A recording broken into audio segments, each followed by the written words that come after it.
Les fonctions d'un État de droit sont, un, de protéger les citoyens et l'ensemble de la population contre les menaces externes, de protéger les citoyens d'eux-mêmes, de protéger les citoyens, les gouvernants des citoyens afin d'éviter les coups d'État, les insurrections. C'est aussi de protéger les citoyens des gouvernants et de protéger les gouvernants d'autres gouvernants. Je vais prendre la chute de mon propos en vue d'illustrer la question de l'immunité. L'immunité est un dispositif juridique constitutionnellement consacré, permettant donc aux parlementaires, députés et sénateurs de pouvoir exercer leurs fonctions sans craindre la pression ou des dérives ou des abus qui pourraient être le fait du pouvoir exécutif ou du pouvoir judiciaire. Sauf que ce dispositif juridique-là, il connaît des modèlements. Pourquoi? Parce que deux régimes coupent dans la conception même de l'immunité parlementaire. Il y a le régime de l'irresponsabilité qui concerne les opinions, les propos que tient le député en rapport avec sa fonction. Or, il faut bien rappeler la fonction du député. Sa fonction était de voter la loi, de consentir l'impôt, de pouvoir contrôler l'action gouvernementale, de pouvoir évaluer les politiques publiques et d'assurer la représentation nationale. Voici ce qui lui est demandé en tant que député. Donc, tant qu'il fait ceci, ses opinions sont protégées, il est couvert par cette immunité-là, et donc par cette irresponsabilité absolue. L'immunité est donc absolue. Et il y a le second mouvement qui est l'inviolabilité, que l'on pourrait qualifier d'une immunité extra-parlementaire, parce que le député, c'est un citoyen, c'est un être humain, il n'est pas député tout le temps. Lorsqu'il accomplit des actes qui sont qualifiés d'infractions, sans rapport avec les fonctions de député, celui-ci, en tant que justiciable, peut donc faire face au juge en vue de pouvoir soutenir sa responsabilité d'ordre pénal. Mais pour l'heure, il va falloir donc que deux éléments soient traités. Un, le principe, c'est que le parlementaire qui est dans une pareille situation devra pouvoir bénéficier d'une autorisation de l'Assemblée nationale ou de la chambre à laquelle il appartient, afin que celle-ci lève l'immunité. Ou alors, dans le cadre du flagrant délit, cette levée de l'immunité n'a plus question, n'a plus raison d'être. Le parquet ou le ministère public ivoirien estime, pour le dossier qu'il a et les éléments qui en ressortent, que les faits reprochés à l'honorable, au député Bendoumi, relèvent du flagrant délit. À cet égard, afin de pouvoir disposer d'un mandat de dépôt qui est décerné par le juge d'instruction, il a présenté sa thèse et ses hypothèses. Le juge, en la matière, est allé dans son sens. Aussi revient-il, sans extrapolation, à ses avocats de faire opposition et de démontrer, bien sûr dans le cadre de la procédure, que ce que retient le procureur et la qualification qu'il fait des faits n'est pas appropriée. Et même si l'on organise le procès du député, avant même que de traiter l'affaire dans le fond, elle sera d'abord examinée sur la forme et sur la régularité de la procédure. Ces avocats auront donc à soulever les exceptions afin de démontrer que le procureur a tort ou a raison. Donc pour l'heure, il faut donc dans un état de droit se féliciter que les procédures, notamment la procédure pénale, qui garantit la protection des citoyens, soient observées et à ces avocats de pouvoir accompagner, assister le député afin qu'à l'occasion, ils puissent soulever les exceptions et faire montrer qu'ils sont dans leurs droits. D'accord. Oumangala Lakpa. Alors, merci Ali. Moi, je voudrais faire remarquer déjà que, heureusement, je prends la parole en 5e position. Il y a 4 qui se sont déjà exprimés avant moi, mais ce que je veux retenir, c'est que tout ça, c'est vraiment pas intéressant pour l'image de la Côte d'Ivoire. Ce n'est vraiment pas intéressant parce qu'on est dans un pays démocratique. C'est vrai, le procureur de la République, il est dans son rôle. Il est dans l'exercice de ses fonctions.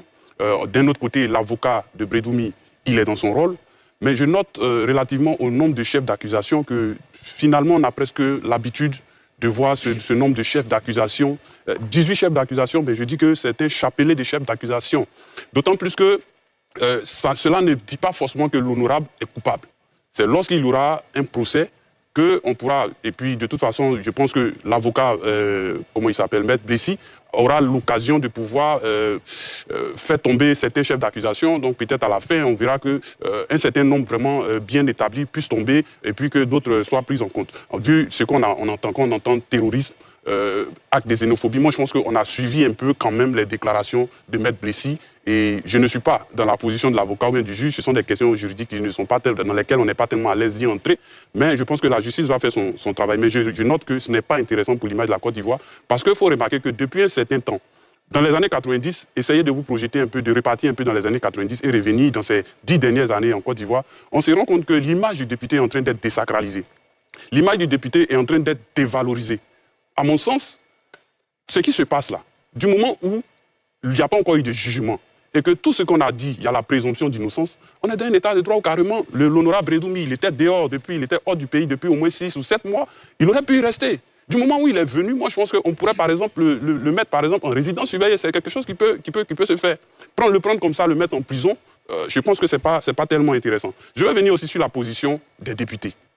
Bon, les députés, finalement, on se pose la question de savoir si c'est un corps où ils sont ensemble à l'Assemblée nationale, parce que quand ils sont là-bas, on les appelle députés de la nation. On ne dit pas députés du RHDP, députés du PPACI, ils sont des députés de la nation, donc ils sont censés être ensemble. Je n'ai pas vu le point de vue ou la motion de soutien, je le dis et je souris. J'aurais voulu voir une motion de soutien du RHDP, j'aurais voulu voir une motion de soutien du PPACI, une motion de soutien du PDCI. On ne les a pas encore entendus, on n'a pas encore entendu le président de l'Assemblée nationale. Pour moi, je pense que ce n'est pas intéressant tout cela, et je reviens pour dire que en Côte d'Ivoire, il faut quand même qu'au niveau de notre procédure judiciaire, on pense aussi à mettre les accusés souvent en résidence surveillée. Ils vont pas fuir, on a des moyens de sécurité. On peut aussi, comment on appelle, il y a une procédure, je le dis, sous le regard de maître, où on arrache les différents documents et puis on laisse l'individu sous contrôle judiciaire. Vous voyez, tout ça, ça existe. Mais j'ai l'impression que dès qu'il y a quelque chose, c'est la prison d'abord. Ce qui fait que les opposants de leur côté, ils sentent qu'ils ne tardent pas à mener la question sur le terrain politique. On se dit que oui, on le fait parce qu'on veut écarter un candidat sur le terrain parce qu'il y a le contexte qui est là. On est dans la période des législatives. Est-ce que ce n'est pas une manière de pouvoir l'écarter, même si le fait qu'il soit détenu pour l'instant ne l'empêche pas d'être candidat, mais quand même, il ne sera pas sur le terrain pour mener la campagne. Donc, ce qui fait que du point de vue du PDCI et de son parti politique, ils y voient une manœuvre politique et ce n'est pas fait pour nous arranger parce que finalement, on ne fait que voir cela en Côte d'Ivoire et c'est dommage pour nous tous. Maître Abdoulaye Ben Meïté, vous êtes député, vous êtes président de la Commission des affaires générales et institutionnelles de l'Assemblée nationale. Ce qui arrive à Brédoumi Kwasi Soumaïla pourrait vous arriver. Ça veut dire que tous les députés sont finalement exposés à la même situation. Première question pour vous. Que protège exactement l'immunité parlementaire en Côte d'Ivoire? Où s'arrête-t-elle? Alors moi je tiens à vous remercier. D'abord je suis choqué par les différentes interventions de mes co-débatteurs. Choqué pourquoi? Et par quels propos précisément? D'abord, les derniers propos, j'ai entendu dire mon excellent co-débatteur, j'ai bien entendu dire qu'il n'a pas entendu les députés. Je pense qu'il a dit. Mais l'Assemblée nationale n'est pas un syndicat. L'Assemblée nationale, le Parlement n'est pas un syndicat où on se lève, on fait les déclarations, effectivement, tout ça zébute. Ce qu'il faut savoir, et je voudrais compatir d'abord à ce qui arrive à mon excellent collègue Brédoumi Soumaïla, et ainsi qu'à son groupe parlementaire. Mais je voudrais d'abord m'abstenir de commenter le contenu d'un dossier que je n'ai pas. Par principe. D'abord, je suis avocat, vous le savez. Et déontologiquement, je dois m'abstenir de faire un commentaire sur les prises de position de mon excellent confrère, M. Blessé Chrysostome, qui, faut-il le rappeler, est mon vice-président au niveau de la CAGI, la Commission des affaires générales institutionnelles. J'ai aussi noté une contradiction dans l'intervention du second intervenant. Et du Docteur Kameno? Les deux premiers. D'accord. Vous avez dit ne pas connaître le contenu d'un dossier. Et j'ai apprécié. Et vous avez également déclaré que la situation fait peur. Mais qu'est-ce qui fait peur? Nous sommes dans un État démocratique. Et je pense que les acteurs sont connus. Je me félicite que M. Brédoumi Soumaïla fasse l'objet de poursuites pénales en lieu et place du cimetière ou de la morgue. Parce que dans un État démocratique, lorsqu'on estime qu'une personne ou une personnalité, peu importe, un citoyen ou un habitant d'un pays a commis des faits, dans le regard du procureur, il met en œuvre l'action publique. Il y a une enquête qui a été menée, le concerné a été déféré donc devant le parquet du procureur, il a été mis à disposition du juge d'instruction qui a estimé qu'il fallait décerner mandat à la requête de monsieur le procureur. Pour moi, à ce niveau, nous sommes dans la normalité judiciaire. Maintenant, pour qu'on puisse apprécier si c'est légal ou c'est pas légal, c'est ça justement le rôle de l'avocat. Le rôle de l'avocat, c'est s'assurer que la procédure de poursuite contre son client est faite selon les règles de droit, conformément au code pénal et au code de procédure pénale. Donc, pour revenir à votre question, l'immunité n'est pas un cadeau qu'on fait aux parlementaires. Ce n'est pas non plus un blanc-seing. L'immunité est un obstacle à la poursuite. C'est une garantie constitutionnelle. Je pense qu'il a bien défini, mon cher ami Couillot. C'est consacré par les dispositions de l'article 91 et 92 de la Constitution. Mais l'immunité ne résiste pas au flagrant délit. La question qu'on se pose, dans quelles conditions les infractions qui sont spécifiées ont été mêlées pour ces infractions qui sont reprochées à mon collègue Brédoumi. Dans quelles conditions la poursuite est engagée, mais il faut avoir le dossier. Mais il faut savoir que nous avons 3 pouvoirs et la démocratie est fondée sur la séparation des pouvoirs. Donc l'immunité vient, comme l'a dit toujours Pouillot, l'immunité est faite justement pour garantir cette séparation des pouvoirs et pour permettre aux parlementaires d'exercer pleinement sa mission de parlementaire.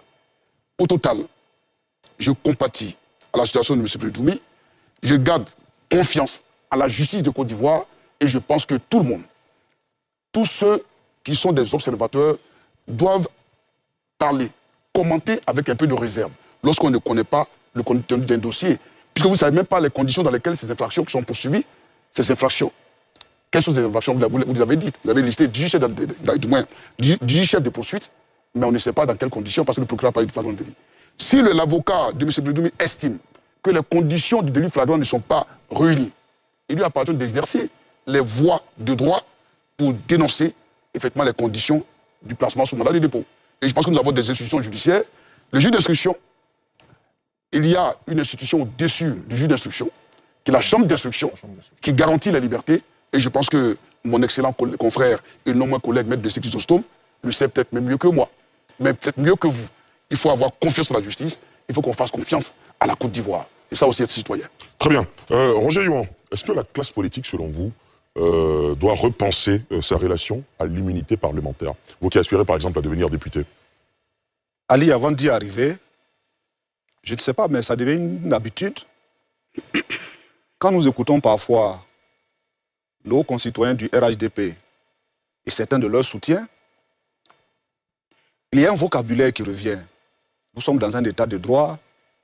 La personne X ou Y aurait pu se retrouver dans un cimetière ou à la morgue.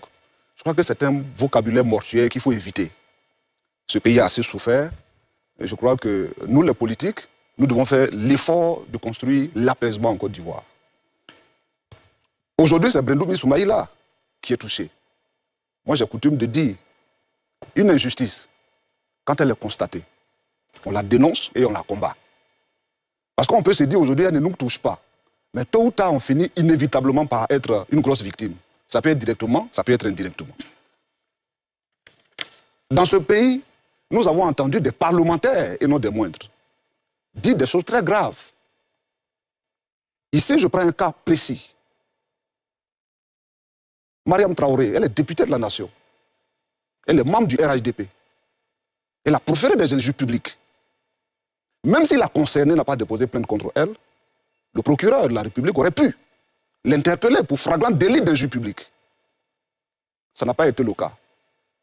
Vous avez parlé de xénophobie. Brédoumi Soumaïla l'a poursuivi pour xénophobie. On va dire celui qui a tenu des propos aussi graves est ministre de la République. Peut-être on dira qu'il n'est pas député et que lui, c'est la Haute Cour de justice qui devrait le poursuivre. Mais là où la Haute Cour de justice, alors qu'elle est constitutionnelle, qui doit mettre en œuvre la Constitution? C'est le président de la République. Est-ce que lui, on devrait pour le poursuivre pour flagrant délit de non-respect, de non-application, de refus d'appliquer la Constitution de la République de Côte d'Ivoire? Je crois que nous, les politiques, nous avons assez fait souffrir le pays. Il faut mettre bas à la terre. Et malheureusement, notre appareil judiciaire est au service du politique, qui l'instrumentalise comme il le souhaite. Le président Bédi était au pouvoir quand des députés RDR avaient été arrêtés. Ça a été dénoncé, Ali. Aujourd'hui, le RDR est devenu RHDP au pouvoir. Ils sont très heureux que des députés, un député de la nation, soient écroués. Le RHDP au pouvoir, des députés proches de Guillaume Soro avaient été arrêtés. Ils s'en sont félicités, c'était une très bonne chose. Mais demain, le RHDP peut ne pas être au pouvoir. Et un autre régime va s'installer. Et s'il arrivait un jour qu'un député RHDP était poursuivi, allez-vous condamner ou bien saluer le fait que ce député soit poursuivi? Ce n'est pas que Brédoumi Soumaïla qu'il faut voir aujourd'hui. Demain, nous tous, nous sommes appelés à être certainement des parlementaires. Nous sommes tous concernés. Alors, oui, moi je pense que les députés n'ont pas été assez fins sur cette question de l'immunité parlementaire. Parce que c'est la loi. C'est vous qui votez la loi.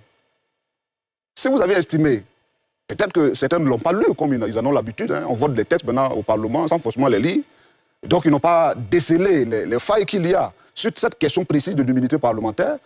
Sinon, imaginez, les journalistes ont une loi qui les protège. Par le passé, la loi disait qu'on ne pouvait pas les poursuivre, ça se limitait à cela. Maintenant, bon, depuis quelque temps, on ne peut même pas les incarcérer parce que sous le prétexte que les emprisonner, ça ne veut pas dire les garder à vue. Donc la loi a permis que Cette fois-ci, on n'autorise même pas qu'il soit gardé à vue. Je pense que de la même façon que des textes ont été pris pour protéger le journaliste, parce qu'il fait un excellent boulot, parce que dans une démocratie, dans un état de droit, la fonction du journaliste, le travail du journaliste est un travail important. De même, nous pensons que le travail du député est un travail extrêmement important. Il représente quand même le peuple. Ce n'est pas n'importe qui. Le peuple est le patron. Et donc quelqu'un qui parle et qui représente le patron, on ne peut pas le traiter de tout et de n'importe quoi. Donc nous pensons que des efforts doivent être faits. Pour le moment, sur le cas du député Brendoumi Soumaïla, on ne va pas en dire un peu plus parce qu'on n'a pas le contenu du dossier. Ce que nous savons, c'est qu'il y a des faits graves qui lui sont reprochés, qui sont reprochés à tous citoyens ivoiriens aujourd'hui en Côte d'Ivoire, qui donnent de la voix, qui critiquent la gouvernance du RHDP, qui donnent de la voix contre les injustices que nous connaissons. Donc nous tous, et je l'ai dit d'entrée de jeu, j'ai dit nous sommes inquiets. Parce que ce qui est arrivé à Brendoumi Soumaïla, d'une seconde à une autre, ça peut arriver à Roger Jouan, même à Landry Couillot. D'accord.